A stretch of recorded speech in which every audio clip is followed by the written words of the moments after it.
O que acontece é que muita gente tem usado desse momento de fragilidade e vulnerabilidade das pessoas para vender fórmulas mágicas ou para reproduzir discursos que a gente vem combatendo há muitos anos.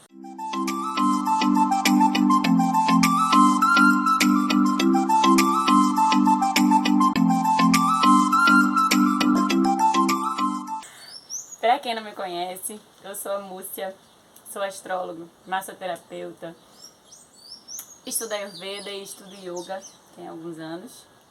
E esse é o meu canal e nesse primeiro vídeo eu quero conversar sobre um assunto que é um dos mais recorrentes quando a gente vai falar de autoconhecimento. O nome dele é relacionamentos. Desde quando eu não atuava na área do autoconhecimento, não trabalhava com isso, eu já tinha algum contato com autoconhecimento porque eu buscava. E eu buscava, geralmente, quando eu estava atravessando um momento de dor, um momento desafiador. Não fui ensinada desde criança que era importante me conhecer, me experimentar. Pelo menos ninguém nunca disse isso com essas palavras para mim. E foi todo um movimento muito intuitivo, essa descoberta. Onde me buscar? O que é me buscar? O que é tentar me encontrar? Essas frases, né, que a gente escuta nas músicas, a gente lê nos livros, me pareciam coisas muito misteriosas e distantes. Mas a astrologia está presente na minha vida há muitos anos, desde a minha infância, graças à minha mãe, com quem a gente tem esse interesse em comum. E a astrologia, acredito eu, foi um dos meus primeiros caminhos em busca de mim mesma. Não vou dizer que eu fui para ela desesperada, mas eu queria me entender. Eu queria entender que contradição e que paradoxo gigante sou eu. E aí eu descobri que eu tenho um ascendente em Gêmeos. Uns astros em Peixes também, mas enfim. Mas acho que uma das grandes questões, né, que desafia a vida humana é o se relacionar, né? Afinal, nós somos seres sociais, sociáveis, e precisamos da troca. A gente precisa uns dos outros. Um neném humano, ele não sobrevive sozinho. E isso já fala muito sobre a nossa experiência encarnados. Em 2020, que a gente teve aí um movimento que astrologicamente pode ser descrito como uma grande crise em vários setores da vida humana, não só astrologicamente, inclusive. A gente teve um boom de procura e de demanda por essas áreas do autoconhecimento, o que trouxe muita gente para entrar em contato comigo e ampliou o alcance do meu trabalho, ampliou o alcance do meu conteúdo e também um boom relacionado ao mundo da internet, o mundo digital. Eu já trabalho com internet, através da internet, já tem cerca de 5 anos. Eu sou carioca e moro aqui no extremo sul da Bahia, atualmente na aldeia Xandó, que fica coladinha aqui em Caraíva. Morava antes em Cumuruxatiba.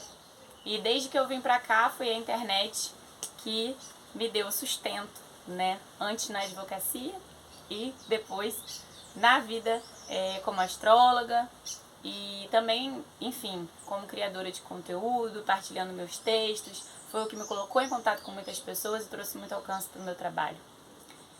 E esse tema, né, autoconhecimento, autoinvestigação, autodescoberta, são coisas que têm crescido muito nos últimos tempos. Até porque o que aconteceu em 2020 e que reverbera até hoje são questões muito profundas. E essas questões têm feito muitos de nós refletirmos sobre como temos vivido até então, quais são nossos valores, princípios, quais são os relacionamentos que realmente fazem sentido pra gente e quais a gente percebeu que estavam meio desalinhados e desajustados. Enfim, a gente viveu condições de vida que a gente nunca tinha vivido antes, circunstâncias diferentes que nos colocaram para olhar nossos relacionamentos de parâmetros ou de lugares, de pontos de vista e perspectivas que a gente nunca tinha olhado. Essa investigação se tornou quase que obrigatória. Foi bem difícil ignorar as coisas que aconteciam dentro dos relacionamentos quando a gente não tinha mais tantas distrações e quanto uma crise econômica, política, jurídica também e sanitária acontecia no país. E ela ainda está aí rolando. E os problemas que foram enxergados e que saíram debaixo ali do tapete para toda a humanidade trouxeram questões diferentes. E começou a emergir um núcleo, né, de pessoas que começou a falar mais sobre relacionamento, autoconhecimento e a inter-relação entre os dois. E essa relação, ela é necessária da gente olhar.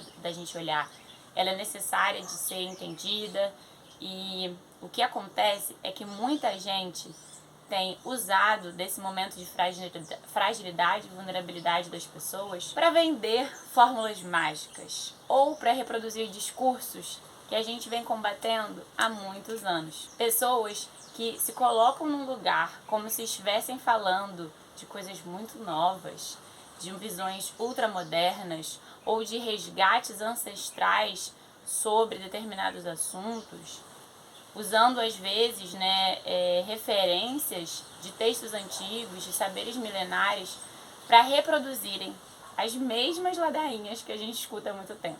É muito comum para quem está nesse meio do autoconhecimento falar sobre a presença de duas energias que existem dentro de todo ser humano: a suposta energia masculina e a suposta energia feminina. Eu digo suposta porque até muito pouco tempo atrás eu também me referia a elas assim.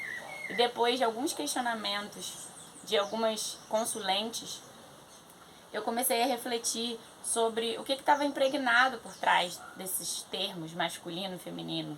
Por que não usar uma energia ativa, uma energia de ação, de lógica, de guerra, e uma energia passiva ligada a sentimento, ao sentir, ao intuir, ao fluir, ao flexibilizar os nós?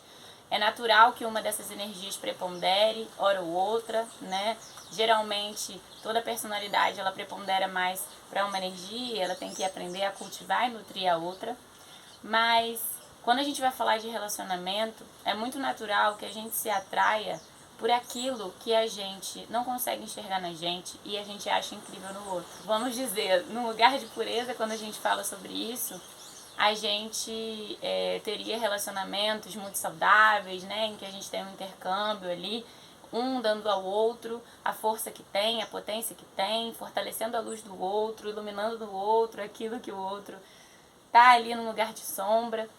Mas na prática a gente tem aí outros fatores determinantes também do sucesso dos nossos relacionamentos ou do insucesso, né? A cultura, os parâmetros sociais, as nossas crenças, os valores que foram passados das outras gerações para as nossas, as experiências anteriores de relacionamentos que a gente traz na bagagem, o nosso grau de autoconhecimento ou de desconhecimento de si, feridas antigas, bloqueios, o machismo, o racismo, a gordofobia, o capacitismo.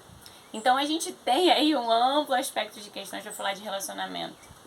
E eu tenho visto muitas pessoas se auto-intitularem como mentores ou gurus de relacionamentos de uma maneira um tanto, talvez descuidada, talvez esquecida de certas questões.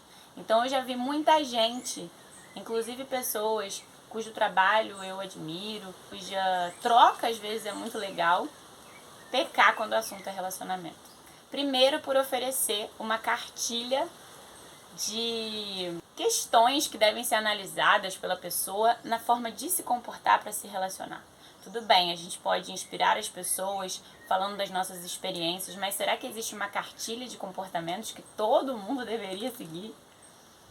Segundo, por reproduzir a mesma falcatrua de sempre, que é altamente machista, falando do quanto a mulher supostamente tem que ocupar um determinado tipo de comportamento e o homem como aquele que é o ser sedutor que deve conquistar a mulher como se fosse um território.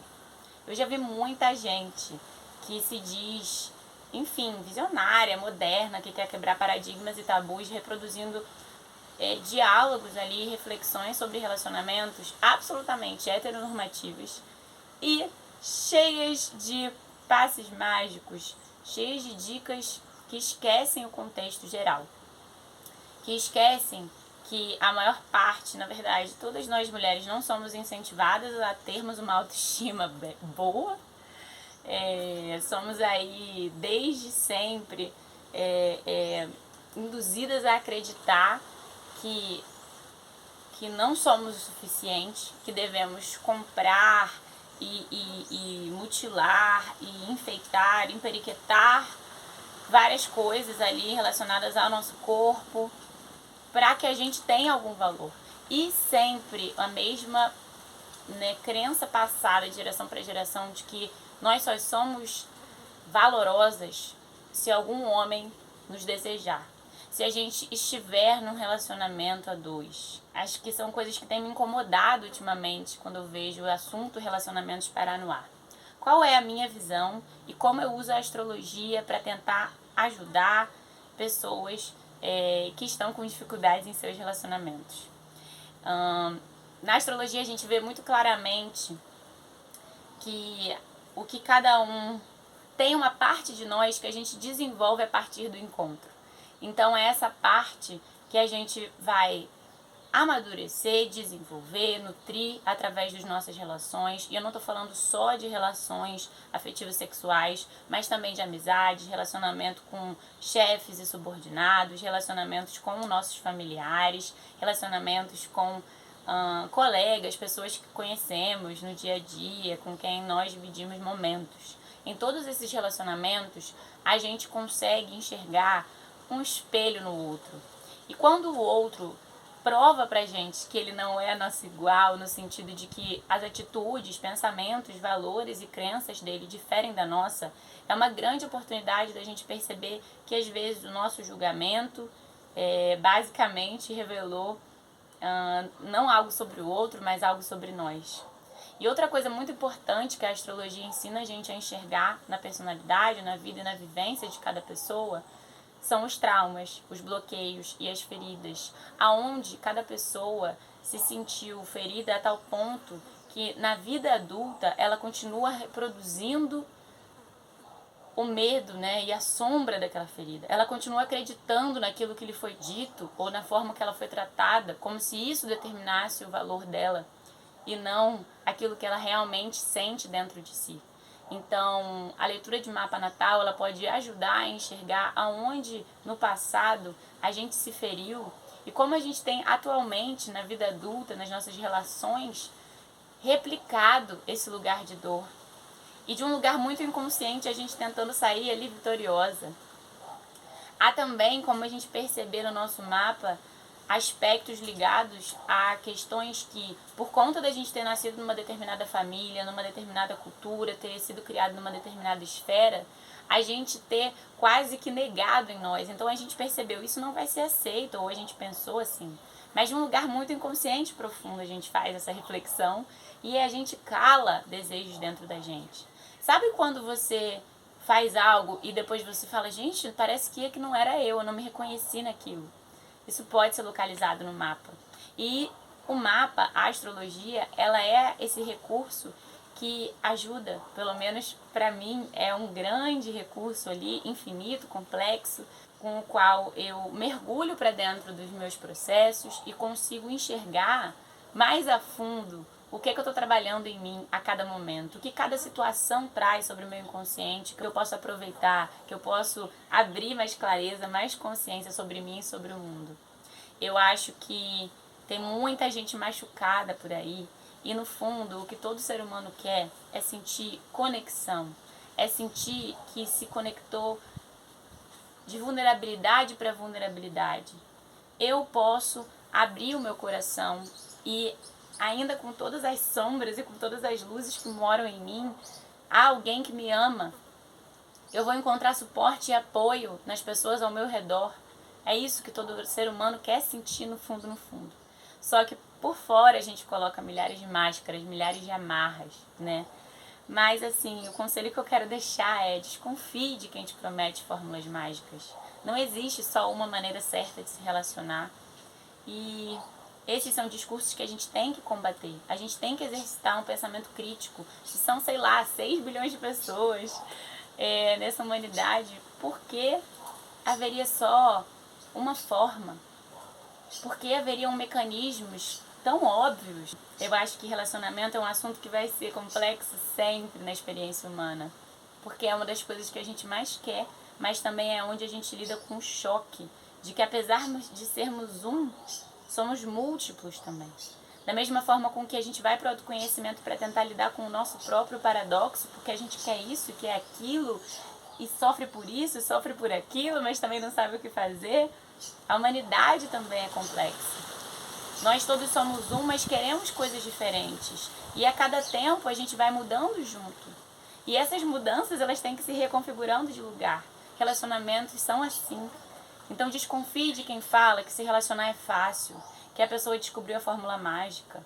Isso não existe. O que existe é a gente descobrir a autorresponsabilidade, a gente entender que relacionamento é algo construindo conjuntamente. Eu tenho o meu trabalho individual, a outra pessoa também tem o trabalho dela individual, cada um precisando focar em desenvolver, aprimorar seus lugares de independência, de autonomia. Senão a gente constrói uma relação de codependência que não vai ser saudável. E além disso, o esforço conjunto de olharmos um para o outro e acolhermos as ambas necessidades. Eu acolho a minha, a outra pessoa também, ela acolhe a dela e eu também acolho, na medida do possível, na medida em que as nossas necessidades, vontades, desejos e opiniões conseguem encontrar harmonia. E desacordar, né, divergir dentro de um relacionamento também é saudável. A gente precisa se relacionar e aceitar que as pessoas não somos nós. Nós não somos todos iguais, apesar de sermos um, como eu já disse. Bom, essa é a reflexão que não traz nenhuma resposta, mas que traz vários questionamentos e, na verdade, junto a isso, um desabafo sobre a forma com que eu tenho visto que algumas pessoas têm tratado o setor dos relacionamentos e falado como se fosse algo muito fácil e como se a gente chegasse num lugar em que a gente alcança uma plenitude tal, em que todas as relações se estabilizam. Isso não existe. A vida não é estabilidade. A vida é movimento, dinamismo, mudança, transformação. Se você gostou desse vídeo, segue o canal para você poder acompanhar os próximos. Eu te agradeço se você continua até aqui. E me segue no Instagram. Lá eu compartilho há muito mais tempo muitas reflexões e também as interpretações astrológicas dos ciclos lunares e diárias, nos stories, em textos e IGTV, tá bom? Um beijo!